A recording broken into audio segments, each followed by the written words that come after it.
I drove 14 hours to find you, Chioma. 14 hours. And you cannot even look me in the eye. You should not have come here, Emeka. I paid your school fees. I skipped meals so you could eat. I told everyone who warned me, I said she's worth it. I said she would never do this to me. That was a long time ago. It was 3 years ago, Chioma. 3 years. Emeka, my husband will be home soon. You need to leave. Your husband? You mean the man you married 2 weeks after your graduation? 2 weeks, while I was still planning our future. Chioma, please. I made my choice. That is all. Was I nothing to you? Was every sacrifice I made nothing? Nobody told Emeka Okafor that loving someone completely was the most dangerous thing a poor man could do. He grew up in Niue with grease under his fingernails and ambition in his chest. His father had died when he was 11, leaving behind a rusted toolbox and a mother who cooked other people's food just to keep her children alive. Emeka learned early that life would give him nothing freely. Every good thing had to be earned, fought for, scraped out of the ground with bare hands. So by the time he was 22, he had built something from nothing: a small mechanic workshop at the edge of the market road, 3 apprentices, and a reputation for honesty that brought people back again and again. He was not rich, but he was building, and he believed that was enough. Then he met Chioma. She was standing outside her mother's provision store the first time he saw her, counting change into a small tin and frowning like the numbers had personally offended her. She was 20 years old, sharp-eyed, and restless in a way that told him her mind was somewhere else entirely. They started talking, and then they could not stop. Chioma Eze had been brilliant in secondary school. Her teachers said it every term: this girl has a future if someone gives her a chance. But her family had no money for university. Her father had suffered a stroke the year she sat her WAEC exams, and everything shifted overnight.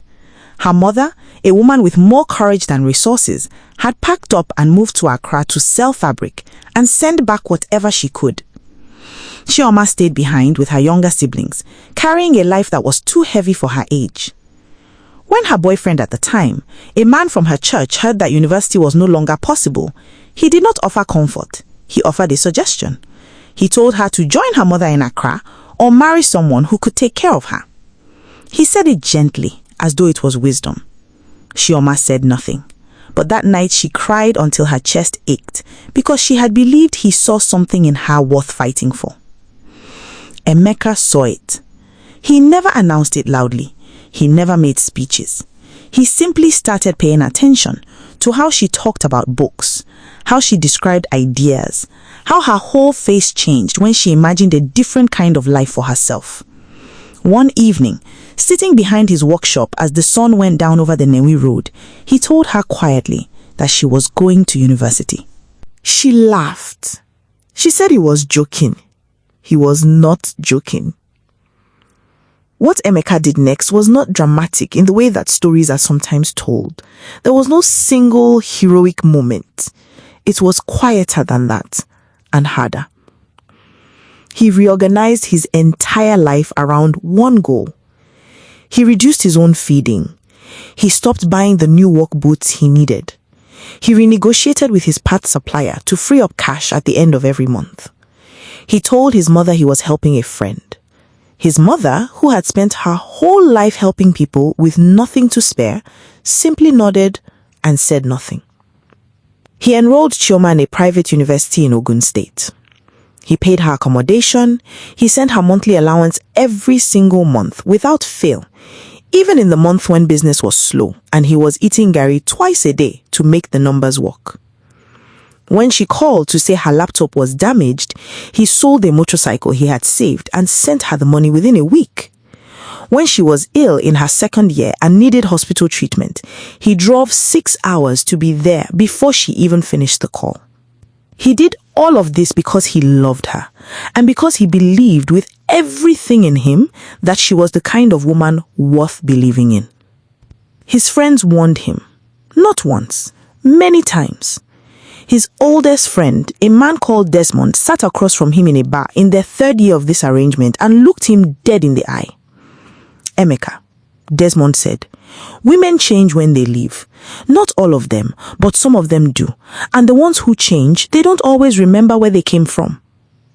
Emeka shook his head. Chioma is not like that. You sound like every man who has ever been broken, Desmond said quietly. Emeka did not argue. He finished his drink and went home. And the next morning, he sent Chioma her monthly allowance as usual. Even his mother said it once, carefully, the way mothers say hard things when they have waited as long as they can. My son, does this girl know what you are doing for her? She knows, Emeka said. Does she feel it? Knowing and feeling are not the same thing. Emeka did not answer that question. He let it sit in the room between them, and then he changed the subject. But the question stayed with him longer than he admitted. Chioma graduated on a bright Thursday morning in June. She wore a gown that Emeka had helped pay for. She stood in the sun with her certificate and her smile, and in the photograph she sent him, she looked like someone who had just conquered the world. And she had. She genuinely had. And Emeka felt proud, deeply, fully proud, in a way that had nothing to do with what he expected in return and everything to do with what she had become. He started planning. He was going to propose before the end of that year. He had already spoken to a jeweler in Onitsha. He had told his mother. He had even quietly, foolishly started looking at land in Newi where they might someday build something together. The message came 6 weeks after her graduation. It was not a call. It was a message. Short and clean, the way people write things they cannot bring themselves to say out loud. Emeka, I have met someone. He is a good man. We are getting married next month. I am sorry. I will always be grateful for everything you did. Please take care of yourself. Emeka read it 3 times. Then he set his phone face down on the workshop floor and sat there in the grease and the silence for a long time. He did not call her. He did not send a reply. He simply sat there with his hands open on his knees and tried to understand how a person could do this. How someone could take everything a man poured into her, his money, his years, his hunger, his sleep, his dreams, and walk away with it toward another man's arms and think that a shock message was enough. The man she married was called Bartholomew Adeyemi. He was from Lagos. He had money, real money, the kind that came with a surname people recognized and a father who had built something before him. He was not a bad man by any report. He was simply a man who arrived at the right moment when Chioma was newly graduated, newly confident, newly aware of what she could attract, and no longer looking at Newi in her rearview mirror. Emeka heard all of this through Desmond, who heard it through someone who knew someone. Lagos was far, but stories worked. He woke up before dawn, opened his workshop, fixed engines, paid his apprentices, ate his food, and went to bed. People around him noticed that something had gone quiet in him, that the laughter came less easily, that his eyes held something they had not held before, but he did not speak about it. He did not perform his pain. He simply carried it. It was 11 months after her graduation, almost a full year, when something in him shifted. Not into anger, into resolve. He drove to Lagos on a Saturday morning, arriving in the evening with dust on his shirt and questions he had spent a year preparing for. He found her address through a contact of Desmond's, a man who worked in the neighborhood. He did not plan what happened when she opened the door. He had imagined it differently, calmer, more controlled. But standing in front of her in that expensive living room with her silk blouse and her gold earrings and the life he had partly built for her on full display, the words came out of him before he could organize them. She asked him to leave before her husband returned. She said his name with distance, like she was reading it off a document rather than speaking to the man who loved her through hunger and rain and bad months and sacrifice. He asked her if he had meant nothing. She turned away. And then, because Emeka Okafor drove 14 hours and deserved at least one honest moment, he said what he had come to say. I do not want your money, Chioma. I do not want anything back.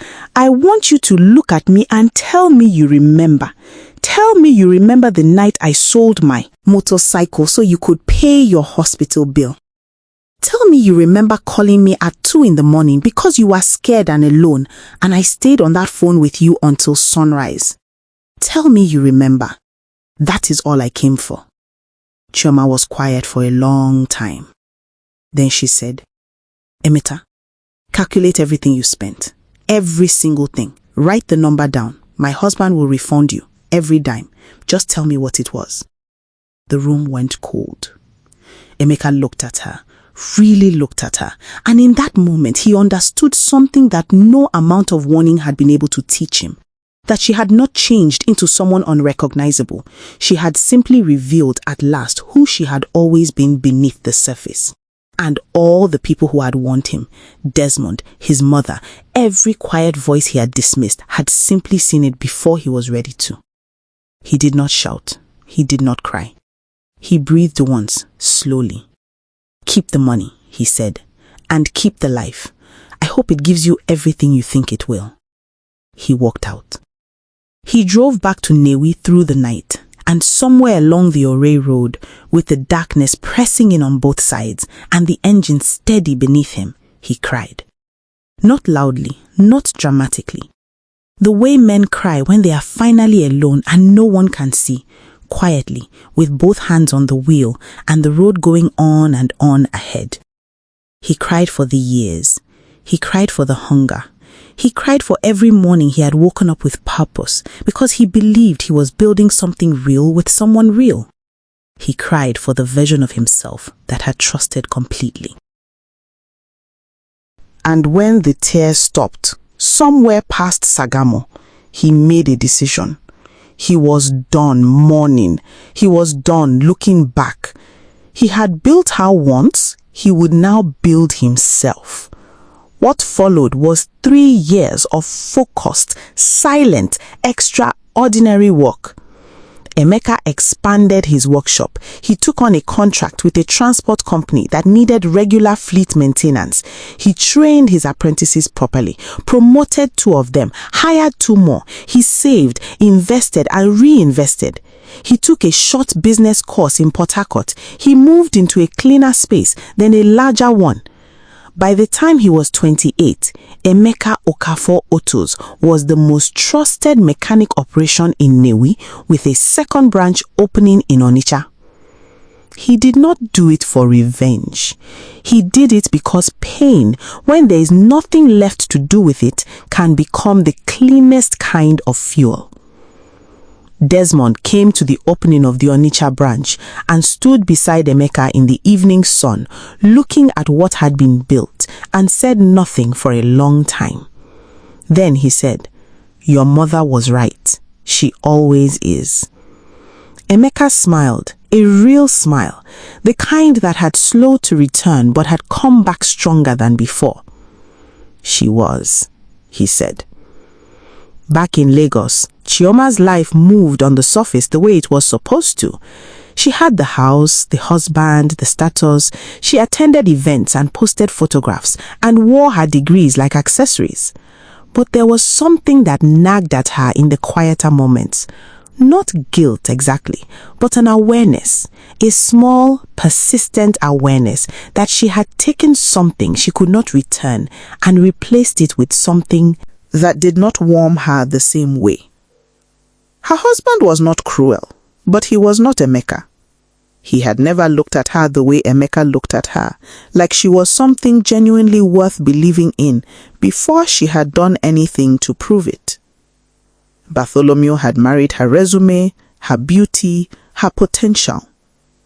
Emeka had loved her before any of that existed. She understood the difference too late.